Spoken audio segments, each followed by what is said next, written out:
తాకట్లో ఉన్న మీ బంగారాన్ని విడిపించి ఆ రోజు ఆన్లైన్ రేటుకి కొంటాం. Sharma gold company. Suman TV ప్రేక్షకులందరికీ నమస్కారం అండి. నేను గీతాంజలి. జనవరి 18 చొల్లంగి అమావాస్య ఆదివారంతో కూడుకుని వచ్చింది. ఎంతో విశేషం అని అంటారు. సాధారణంగా అమావాస్య ఆదివారం రావడం అనేది ఎంతో విశేషంతో కూడుకున్నదని చెప్పేటువంటిది. అయితే అందులోనూ మరి ఈసారి ఉన్నటువంటి ఈ చొల్లంగి అమావాస్య విశిష్టత ఏంటి, ఆ రోజున విధిగా ఆచరించవలసింది ఏంటి, కొన్ని పనులు మనం అమావాస్య రోజు ఇవి చెయ్యాలి చేయకూడదని ఉంటాయండి. ఆ నియమాలు కొన్ని మనం పాటిస్తే ఖచ్చితంగా అభివృద్ధి చూస్తాము. మనకి ఏమన్నా దోషాలు కానీ ఏమన్నా దిష్టిలు కానీ ఏమైనా ఉన్నా ఆ రోజు పోతాయి. ఆ రోజు చిన్న చిన్న ప్రక్రియలు చేయడం ద్వారా అని చెప్తారు. మరి ఆ రోజున ఏం చేయాలో తెలుసుకుందాం. వివరించేందుకు ప్రస్తుతం మనతో పాటు ఉన్నారు ప్రముఖ జ్యోతిష్యులు, సంకల్ప మందిర్ నిర్వాహకులు బ్రహ్మశ్రీ నందిబట్ల శ్రీహరి శర్మ గురువు గారు. వారితో మాట్లాడదాం. గురుగారు నమస్కారం అండి. వాగర్థావివ సంపృక్తౌ వాగర్థ ప్రతిపత్తయే జగతః పితరౌ వందే పార్వతీ పరమేశ్వరౌ ఆదిత్యాయ చ సోమాయ మంగళాయ బుధాయ చ గురుశుక్ర శనిభ్యశ్చరాహవే కేతవే నమః. శృంగేరి జగద్గురు పీఠాధిపతులకి, కంచి పీఠాధిపతులకి నమస్కారములు తెలియజేసుకుంటూ కార్యక్రమాన్ని ప్రారంభిద్దాం. గురుగారు, చొల్లంగి అమావాస్య ఆదివారం, నేను ఫస్ట్ ఇది వినగానే మిమ్మల్ని అడగాలి, అసలు ఏంటి, ఏమైనా పరిహారాలు ఉన్నాయా? ఈ 2026వ సంవత్సరంలో ఇలా ముందుగా అమావాస్య రావడం అనేది ఎలా చూడాలి అంటారు? పుష్యమాసం అమావాస్యనే చొల్లంగి అమావాస్య అని అంటారు. పుష్యమాసానికి ఒక గొప్ప విశిష్టత ఉంది. ఇది ప్రధానంగా శనికి సంబంధించినటువంటి నక్షత్రము పుష్యమి నక్షత్రం. పైగా ఈ పుష్యమి నక్షత్రానికి అధిపతి బృహస్పతి.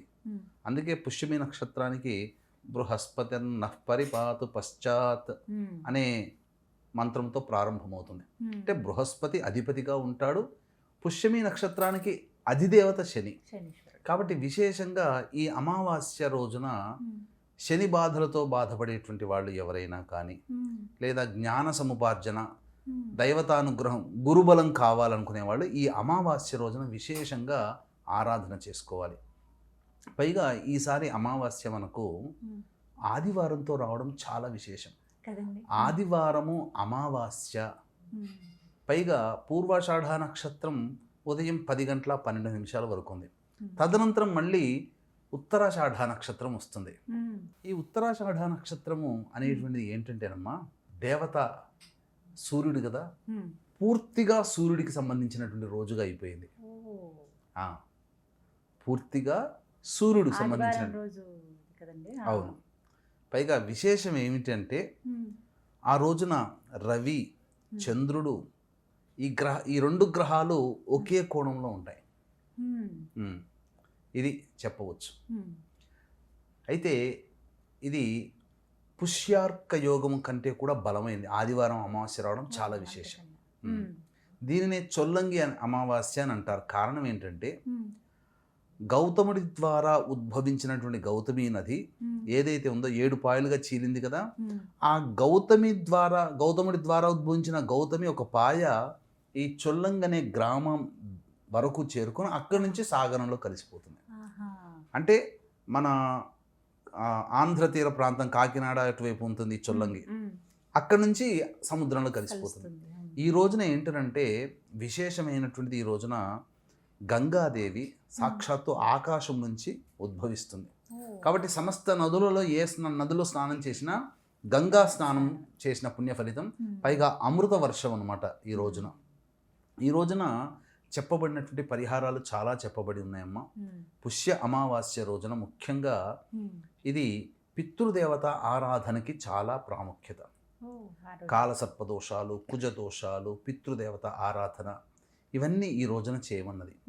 చొల్లంగి అమావాస్య, పుష్య అమావాస్య అనేటువంటిది ఆదివారము అమావాస్య వచ్చినటువంటి సందర్భంగా సకల దేవతల యొక్క అనుగ్రహాన్ని పొందేటువంటి రోజు. దీన్ని దృష్టిలో పెట్టుకునే మన పీఠం ఆధ్వర్యంలో అమావాస్య పుష్యమాసంలో వచ్చినటువంటి డిసెంబర్ 18వ తారీఖు రోజున సాయంకాలం ప్రదోషకాల సమయం, అంటే సాయంత్రం సూర్యాస్తం 6 అయిన తర్వాత దశమహావిద్యల యొక్క హోమాలు, ముఖ్యంగా ప్రత్యంగిర, బగళాముఖి, రాజశ్యామల, వారాహి ఇలాంటి హోమాది కార్యక్రమాలు, అలాగే మేష, మిథున, కర్కాటక, సింహ, కన్య, వృశ్చిక, ధనస్సు, కుంభ, మీనరాశిలో జన్మించిన వారికి శనీశ్వర హోమము, అఘోర పాశుపత మంత్ర హోమం శనిదోష నివారణకై జరిపించి శక్తిపాతం చేసినటువంటి కరుంగలి మాల ఇవ్వడం జరుగుతుంది. అవకాశం ఉన్న వాళ్ళు స్క్రీన్పై కనిపిస్తున్న నెంబర్కి కాంటాక్ట్ చేసి మీ గోత్రనామాదులు నమోదు చేసుకోవచ్చు. ఇంకా ముఖ్యంగానమ్మా, ఈ పుష్యమాసము అమావాస్య రోజున శని బాధలు తొలగడానికి నివారణ మార్గం చెప్పబడి ఉంది.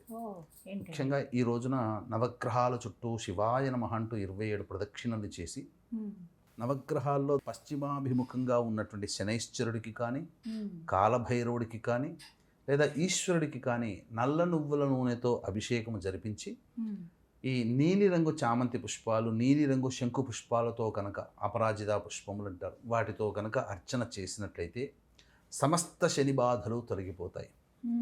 ఈ రోజున ప్రధానంగా ఓం నమో భగవతే వాసుదేవాయ అనే నామాన్ని మొత్తం ఉచ్చరిస్తూనే ఉండాలి.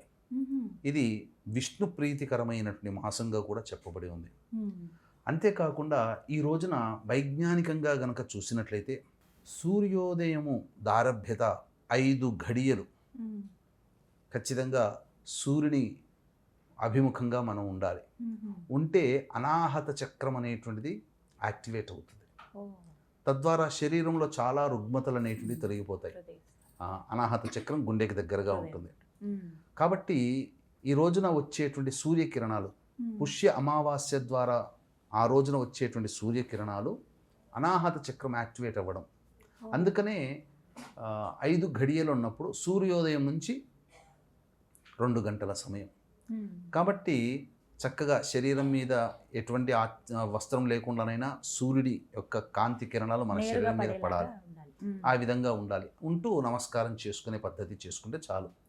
అలాగే ఈ రోజున ఒక చక్కటి ఇత్తడి పాత్రలో కానీ రాగి పాత్రలో కానీ సంబంధించినటువంటి ఎర్ర చందనము, కుంకుమ, ఎర్రటి పుష్పములు వీటిని వినియోగించి సూర్యుడికి అర్ఘ్యం ఇవ్వాలమ్మా.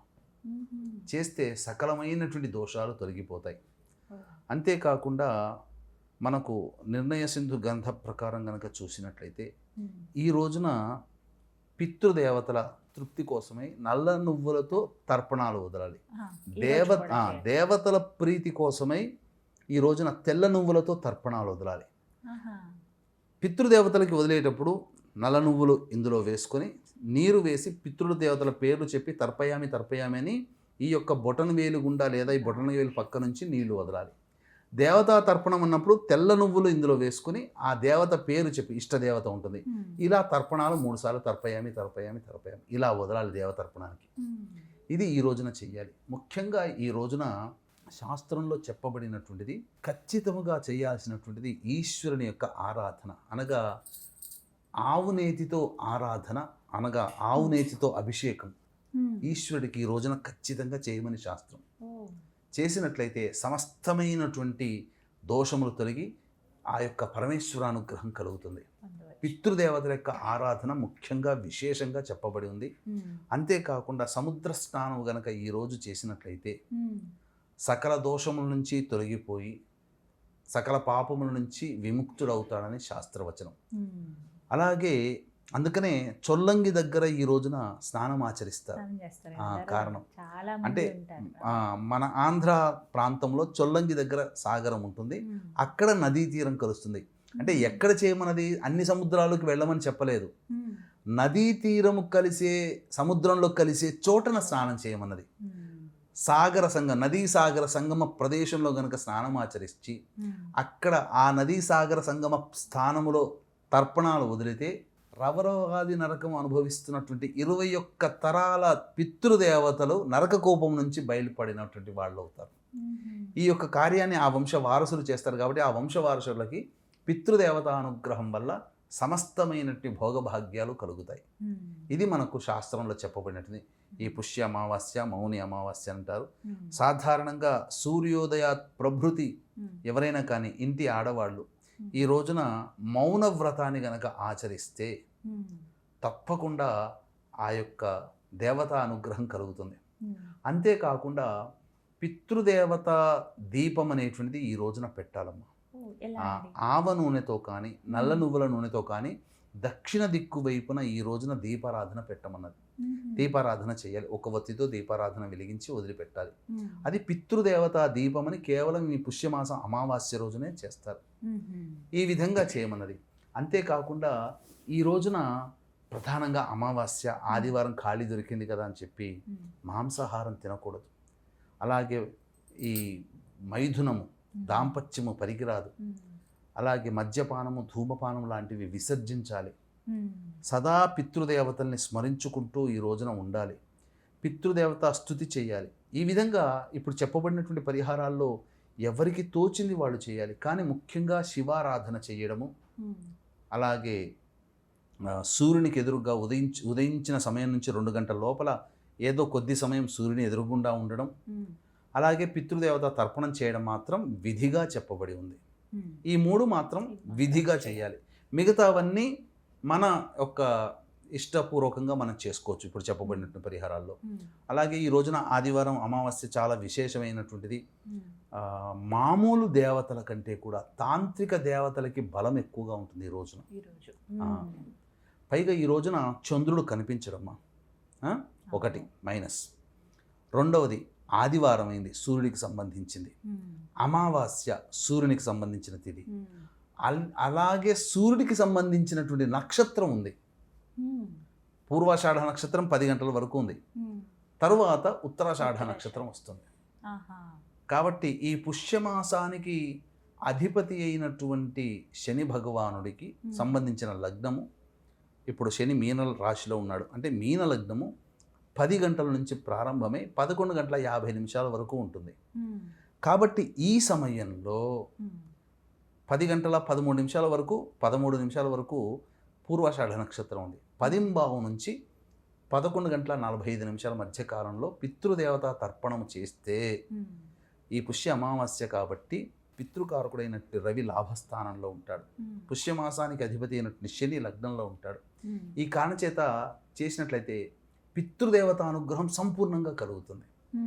ఇది చెయ్యాలి. అలాగే మన పీఠమాధ్వర్యంలో ఇంతకుముందు చెప్పినట్టుగా తాంత్రిక దేవతల యొక్క శక్తి ఎక్కువగా ఉంటుంది కాబట్టి సర్వదోషాలు తొలగి జాతకంలో అనుకున్నటువంటి పని నిర్విఘ్నంగా కొనసాగాలి. కాబట్టి ఈ ఆదివారం అమావాస్య సందర్భంగా మన పీఠమాధ్వర్యంలో జరిగే సర్వదోష నివారణ పూజల హోమాలలో భాగంగా తాంత్రిక దేవతలైనటువంటి ప్రత్యంగిర, బగళాముఖి, వారాహి, అలాగే రాజశ్యామల ఇలాంటి దేవతల యొక్క హోమాది కార్యక్రమాలు జరిపించడం జరుగుతుంది. అవకాశం ఉన్న వాళ్ళు గోత్రనామాలు నమోదు చేసుకొని కరుంగలి మాలను పొందవచ్చు.